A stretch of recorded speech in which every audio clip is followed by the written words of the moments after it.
आज हम पढ़ेंगे अपने जावास्क्रिप्ट के ट्यूटोरियल में फंक्शन विद पैरामीटर के बारे में पढ़ेंगे। हमने पिछले ट्यूटोरियल में पढ़ा था फंक्शन के बारे में। उसमें हम क्या करते थे, हमारे पास एक कोड बार बार रिपीट हो रहा था तो उसको हम फंक्शन में लिख के उसका कोड छोटा करते थे, फंक्शन में उसको कॉल कराते थे। अब जो वो कोड था, वो जो स्टेटमेंट थी, वो हमारी सेम स्टेटमेंट बार बार रिपीट हो रही थी। अब कुछ सिचुएशन ऐसी है कि जो हमारे पास जो स्टेटमेंट रिपीट हो रही है वो चेंज हो रही है, उसकी जो वैल्यू है हर बार चेंज होके आ रही है। तो उसको हम किस तरीके से हैंडल करते हैं, उसको हम अपने पैरामीटर के साथ हैंडल करते हैं। यानी कि हमारे पास पहले क्या था, एक स्टेटमेंट थी, कुछ डॉक्यूमेंट आ रहा था, फिर स्टेटमेंट थी, फिर कुछ डॉक्यूमेंट 3 बार रिपीट हो रहे थे। फिर हमने इसका क्या किया, फंक्शन बनाया था ABC नाम का। अब उस फंक्शन को हमने फिर 3 बार कॉल कराया था। तो अब हमारे पास क्या है, अब सिचुएशन ये है कि हमारे पास एक स्टेटमेंट है, यानी कि मिसाल के तौर पे वेरिएबल्स A है इज इक्वल टू 10, अब B इज इक्वल टू 20 है। अब डॉक्यूमेंट राइट के अंदर हमने इसको क्या किया हुआ है, एडिशन किया हुआ है A प्लस B। इस तरीके से हमारे पास कुछ और डाटा आता है, फिर हमारे पास यही स्टेटमेंट आती है variables A is equal to 30, B is equal to 40। फिर हमने क्या किया हुआ है, डॉक्यूमेंट राइट के अंदर इसको एडिशन किया हुआ है A प्लस B। इस तरीके से फिर हमारे पास एक कोई डॉक्यूमेंट यानी कि कोई डाटा आता है, फिर हमारे पास यही स्टेटमेंट दोबारा आती है A is equal to 25, B is equal to 55। यानी कि हर बार A और B की जो वैल्यू है वो चेंज हो रही है। फर्स्ट स्टेटमेंट में क्या है, A की वैल्यू 10 है, B की वैल्यू 20 है। फिर दूसरी स्टेटमेंट में A की वैल्यू 30 है, B की वैल्यू 40 है। फिर तीसरी स्टेटमेंट में A की वैल्यू 25 है, B की वैल्यू 55 है। अब हम इसको कैसे यानी कि हम कॉल करेंगे, यानी कि फंक्शन में तो सेम वैल्यू आ रही थी, हमने उसको कॉल कराया था। अब ये वैल्यू हर बार चेंज हो रही है। अब इसको हम अपना हैंडल करेंगे पैरामीटर के साथ। हम फंक्शन लिखेंगे सम नाम का, मिसाल के तौर पे। अब उसके अंदर 2 पैरामीटर डालेंगे A और B पैरेंथेसिस के अंदर, यानी कि राउंड ब्रैकेट के अंदर हम 2 पैरामीटर डालेंगे A और B। अब हम अपनी स्टेटमेंट लिख देंगे जो भी लिखना है डॉक्यूमेंट और राइट के अंदर। अब इसको हम क्या करेंगे, एडिशन करना चाहते हैं। अब इसको हम यहाँ पे लिखते हैं, यहाँ पे हम ये लिखते हैं पैरामीटर, हम इसके अंदर लिखते हैं राउंड ब्रैकेट के अंदर A और B लिख दिया। कोई भी रख सकते हैं, XY रख सकते हैं, अपना कोई और नाम रख सकते हैं। अब हमने इनको करना क्या है, ये हम इसके अंदर डिसाइड करते हैं। हमने इनको जमा करना है, माइनस में करना है, इनको मल्टीप्लाई करना है, डिवाइडेड करना है, यानी कि एडिशन, सब्ट्रैक्शन, मल्टीप्लिकेशन, डिवाइडेड जो भी कर रहे हैं हम यहाँ पे लिखते हैं स्टेटमेंट के अंदर। ठीक है। अब उसके बाद हम इसको फिर कॉल कराते हैं यहाँ पे, जैसे हम फंक्शन में कराते थे कॉल। अब इसके अंदर हम हर बार जितनी बार कॉल कराएंगे इसके अंदर वैल्यू लिखेंगे। अब मैंने जो भी वैल्यू लिखेंगे, जो 10 है मैंने 10 और 20 लिख दिया। अब 10 और 20 ही प्रिंट होगा हमारा। 10 जाएगा A के पास और B जो 20 है वो जाएगा B के पास, यानी कि 10 A को स्टोर होगा, 20 B को पास स्टोर होगा। तो फिर ये A और प्लस होगा। हमने इनको दोनों को क्या करना है, प्लस करना है या सब्ट्रैक्शन करना है या एडिशन करना है, यानी कि जो भी या मल्टीप्लिकेशन करना है, तो वो हम डॉक्यूमेंट डॉट राइट के अंदर डिसाइड करेंगे। इस तरीके से हमने अगर कोई और वैल्यू डालनी है तो इस तरीके से हम दोबारा लिखेंगे सम, फंक्शन का नाम लिखेंगे सम, और उसके अंदर वैल्यू डाल देंगे 30 और 40। फिर 30 और 40 जाएगा A और B के पास स्टोर होगा। फिर हमने इसको क्या करना है, एडिशन करना है या इनको हमने सब्ट्रैक्शन करना है, वो हम देखेंगे। अब इसको लिखने का तरीका यह है कि हम फंक्शन लिखते हैं, फंक्शन नेम लिखेंगे। फंक्शन नेम वैसे ही हम जैसे फंक्शन के अंदर लिखते थे, हम इसमें कोई स्पेस नहीं डाल सकते हैं। इसमें हम हैफन और अंडरस्कोर लगा सकते हैं, और इसको कैमल केस में लिख सकते हैं। कैमल केस का मतलब ये है कि हम एक वर्ड तो लिखते हैं वो तो ठीक है, जब दूसरा वर्ड को अगर हम इसके साथ ऐड करना चाहते हैं, जैसे में हमने नेम ऐड किया हुआ है, अब उस नेम का जो पहला करैक्टर है N वो बड़ा होना चाहिए, ये इसको हम कैमल केस कहते हैं। हम जो भी वर्ड दूसरा डालेंगे उसका पहला करैक्टर क्या होना चाहिए, कैपिटल में होना चाहिए। अब राउंड ब्रैकेट के अंदर हमने पैरामीटर डालते हैं, यानी कि A और B। पैरामीटर नंबर 1 है, पैरामीटर नंबर 2। अब इसके अंदर हमारी स्टेटमेंट आ जाएगी। अब उसके बाद जब कॉल कराते हैं फंक्शन नेम लिख के, इसको हम कहते हैं आर्गूमेंट 1, आर्गूमेंट 2। आर्गूमेंट जो 1 है वो जाएगा पैरामीटर 1 के पास। आर्गूमेंट 2 जैसे अगर हम पैरामीटर नंबर 3 डालते हैं, यानी कि 3 डाल देते हैं, कुछ और भी साथ हम पैरामीटर ऐड कर सकते हैं इसके अंदर, वो इस तरीके से हम वैल्यू डालेंगे तो वो भी उसके पास जाएगी। इसको इस तरीके से लिखते हैं, यानी कि यहाँ इस फंक्शन आर्गूमेंट के अंदर जो भी वैल्यू लिखेंगे वो जाके स्टोर होगी हमारे पैरामीटर नंबर 1 और पैरामीटर नंबर 2 में। यानी कि वो पैरामीटर में स्टोर होगी, फिर पैरामीटर से हम स्टोर हो जाती है, फिर हम स्टेटमेंट के अंदर लिखते हैं कि इनके साथ हमने करना क्या है। तो अब क्या करते हैं, इसका हम प्रैक्टिकल करके देखते हैं। मैंने एक फ़ाइल ओपन की हुई है, तो हम यहाँ पे इसको कर लिख लेते हैं। मैं यहाँ पे एक फंक्शन बना लेता हूँ।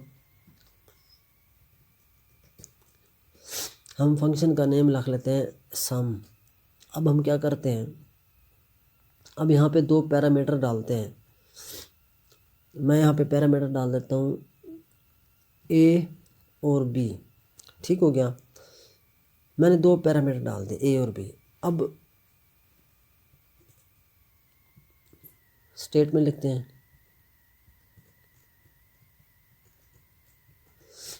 अब इसके अंदर ए और बी को मैं क्या कर देता हूँ, एडिशन कर देता हूँ, यानी कि ए प्लस बी मैं इनको जमा करना चाहता हूँ।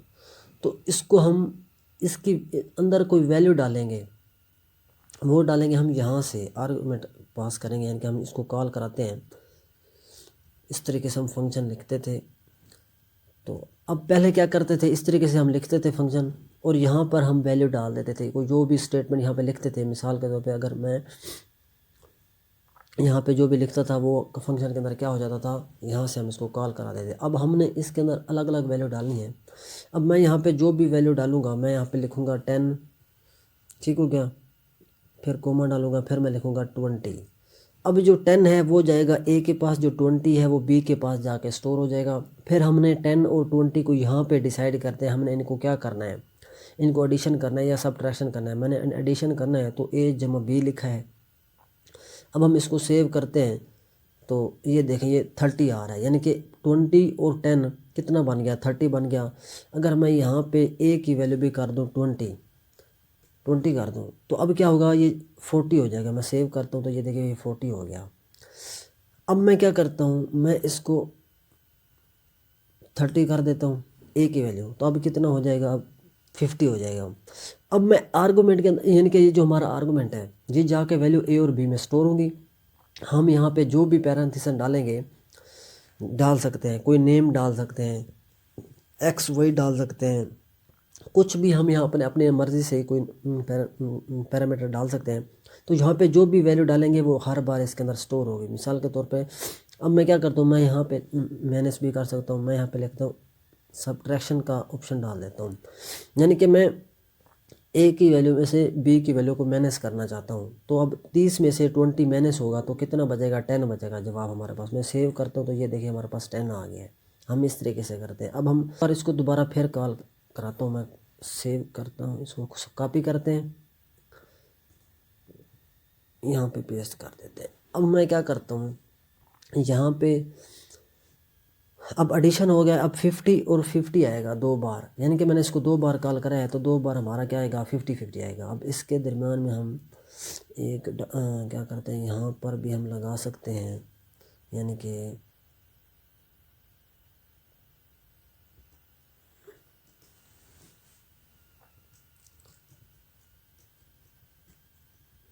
मैंने एक ब्रेक लाइन लगाया तो ये देखें एक ब्रेक लाइन आ गया। हम ब्रेक लाइन इधर भी लगा सकते हैं, ठीक हो गया। ब्रेक लाइन अगर हम यहाँ पे नहीं लिखना चाहते तो इसको हटा के हम यहाँ पे इसके दरमियान में भी हम ब्रेक लाइन लगा सकते हैं,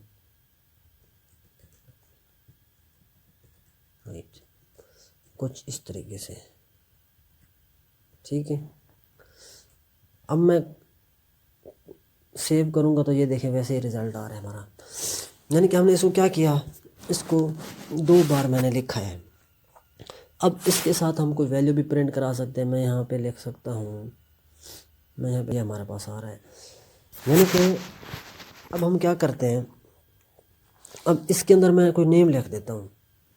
किसके अंदर, इसकी जगह पे मैं कोई और नेम लिख देता हूँ, यानी कि फर्स्ट की जगह पे मैं यहाँ पे कोई नेम लिख देता हूँ। क्या मैं लिखा, ये डाला, कॉमा डाला, उसके बाद मैंने लिखा सीसस। अब ये भी हमारा प्रिंट होगा। मैं अगर मैं सिर्फ ए और बी कर दूं,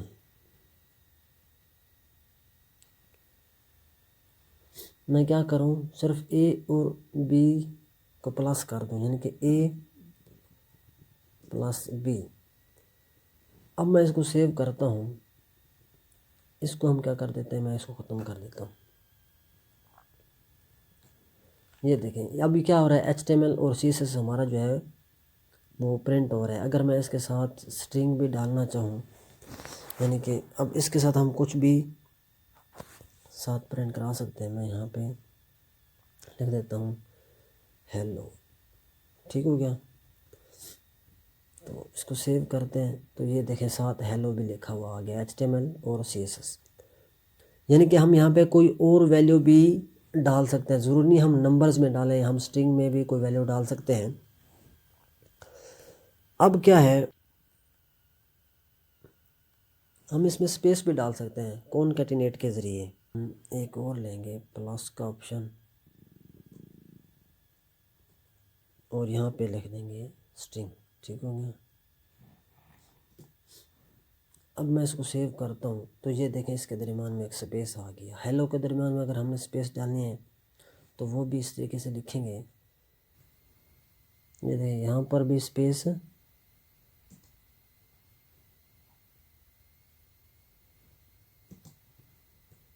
ये देखें, यानी कि मैंने 2 स्पेस डाल दिए हैं कॉनकैटिनेट के ज़रिए। यहाँ पे हेलो के बाद स्पेस है, फिर HTML के बाद हेलो के बाद स्पेस है, फिर HTML के बाद फिर स्पेस आ रही है। यानी कि 2 बार हमने कॉनकैटिनेट लगा के एक स्पेस डाला है,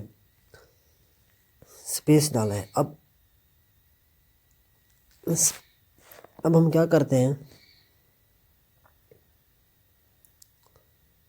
हम इसको 2 बार कॉल करा सकते हैं, यानी कि इसको हम ये फिर भी कॉल करा सकते हैं।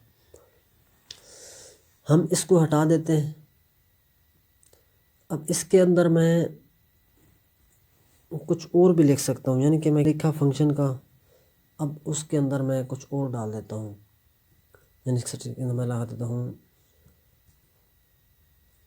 जावास्क्रिप्ट डाल देता हूँ, ठीक हो गया। फिर मैंने कोमा डाला, फिर मैं डाल देता हूँ JS। इसको हम क्या करते हैं, इसको मैं डालता हूँ स्ट्रिंग के अंदर।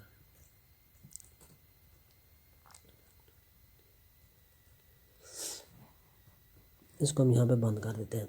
यानी कि हम इसको कई बार कॉल करा सकते हैं, अलग अलग वैल्यू डाल दें। मैंने एक बार वैल्यू डाली है, मुख्तलिफ वैल्यू डाली है। मैंने यहाँ पे लिखा HTML CSS, यहाँ पे लिखा मैंने जावास्क्रिप्ट React.js। अब ये हमारा प्रिंट होगा। मैं इसको सेव करता हूँ, तो ये देखें hello JavaScript React.js hello HTML, यानी कि हेलो भी हमारा प्रिंट हो रहा है। और ये जो वैल्यू है लिखी है हमने पैरेंथेसिस के अंदर, वो भी हमारी आर्गुमेंट में हमने जो लिखा वो भी हमारा क्या हो रहा है, वो भी प्रिंट हो रही है। तो ये जो है फंक्शन के साथ पैरामीटर जो है इस तरीके से काम करते थे। तो अब तक के लिए इतना ही। Thank you, take care, bye bye.